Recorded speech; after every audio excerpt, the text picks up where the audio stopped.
Jeppe, Ja. kender du Ku Klux Klan? Ja, det gør jeg. Det gør du, ja. Mm. Du ved du godt, hvad de står inden for?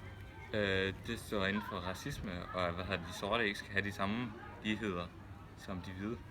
Ja, det er jo rigtigt. Ved du, hvilke ting de gør? Altså, de mødes til nogle specielle ceremonier. Ved du, hvad de laver til? Jeg vil gætte på de, sådan lunscher, eller hænger de sorte. Nej, det gør de ikke.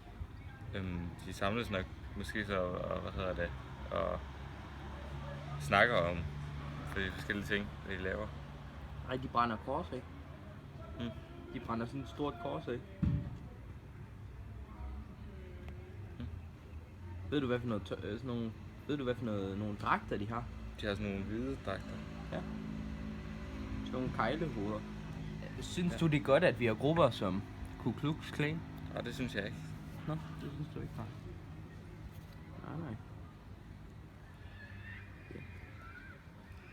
Hvorfor tror du, der er grupper som Ku Klux Klan? Det er nok fordi, der bare altid være nogen, der ikke rigtig synes om nogen folk. Eller måske ikke kan lide den anden race, og det også er... Ja.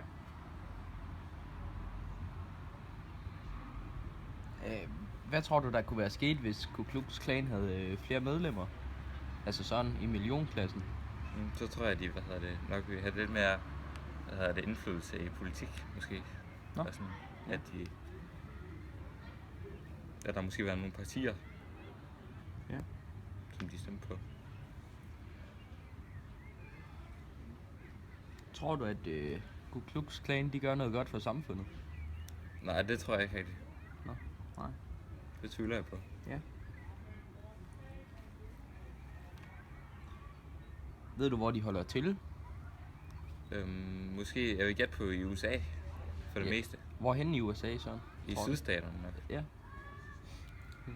Det er faktisk rigtigt. Jamen, det var faktisk det, vi havde. Okay. Tak for det, Jeppe. Det var så lidt.